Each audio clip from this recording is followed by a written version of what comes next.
Not only do I disagree, I don't like this man very much already. I really, really don't. Okay. I mean, that doesn't make any sense to me. Let me put it out there on Front Street. We all know he did an horrendous job when he was in Detroit.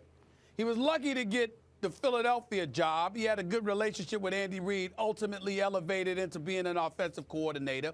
And I'm not going to question his football acumen because the Detroit situation wasn't really his fault. It was other people's fault who will remain nameless at this moment in time because I don't feel like going into that diatribe. Wait, but let me be very clear. Time out. Do you give him any credit for Michael Vick in Philly?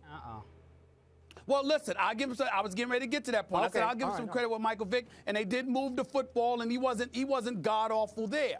I'm simply saying when you make a statement like this, it almost says, well, you know what? Don't judge us by that.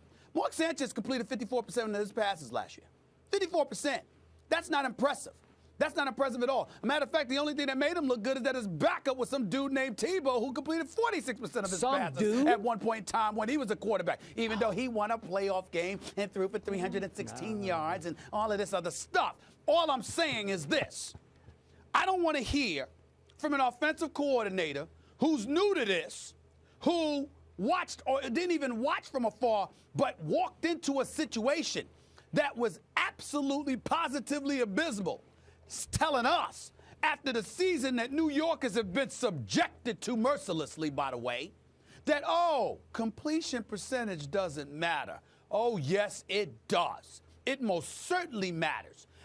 Your ability to complete passes is relevant.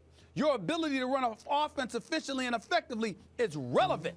You need to be able to complete those passes. You need to be a threat.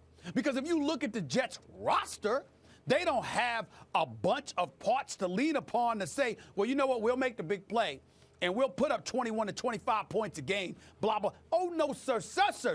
That doesn't work that way. So I don't want to hear that from this offensive coordinator. I don't want that nonsense. Completions doesn't matter. That's the most nonsensical thing. And, Skip, here's what's going to blow you away, Skip.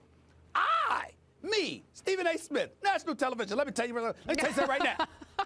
I will sit here and tell you he actually did a disservice to Brett Favre. Brett Favre's name doesn't deserve to be mentioned in this. Yes, his completion percentage wasn't all that sometimes. But this is one of the greatest quarterbacks in NFL history. A man that passed for over 70,000 yards. A man that went to 2 Super Bowls and won a Super Bowl title. This man's he's so annoyed me, he's got me up here defending Brett Favre. I mean, that's how bad it is. So, I mean, you know what? Just go ahead. Because I'm trying to be nice, and I don't want to say the wrong thing. But this is ridiculous. I think you already said the wrong thing.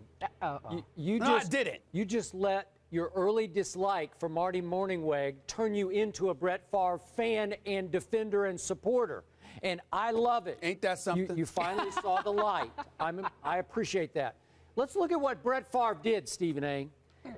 3 straight MVPs, 95, 96, 97.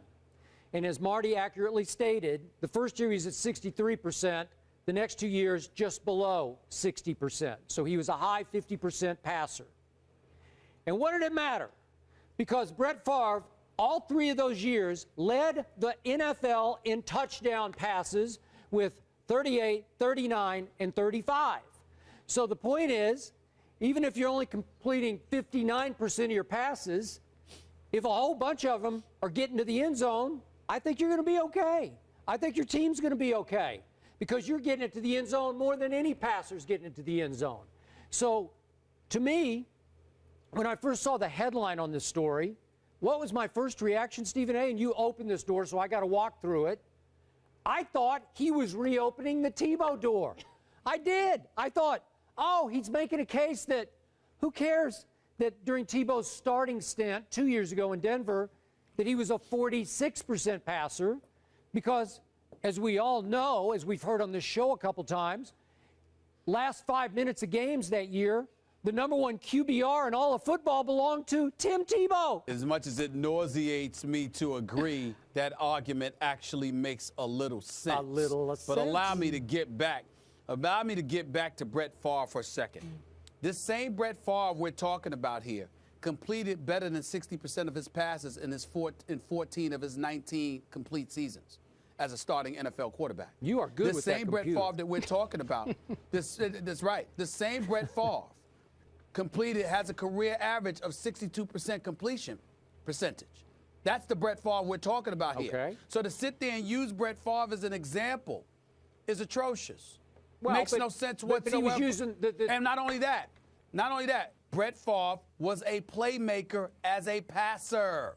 Sure. So again, don't come to me and tell me completion percentage doesn't matter. It doesn't matter if you're a playmaker with your arm. But if it's not that, then you got a problem. We're walking into the Jets situation with an offensive coordinator that has this kind of mentality. I'm very disturbed by this. Well, in the end, if you're right that the comparison is Favre to Sanchez, that's just pathetic. You can't condone what Sanchez did last year percentage-wise, saying, oh, he'll cancel it out with touchdown passes, because he won't. And again, I like the numbers, Stephen A. He did pick the 2 MVP seasons in which Brett was sub 60%. That's okay. But don't compare Mark Sanchez to Brett Favre and say, I'm going to fix Mark Sanchez. I'll have him throwing 39 touchdown passes next year, because you won't, Marty. I'm sorry.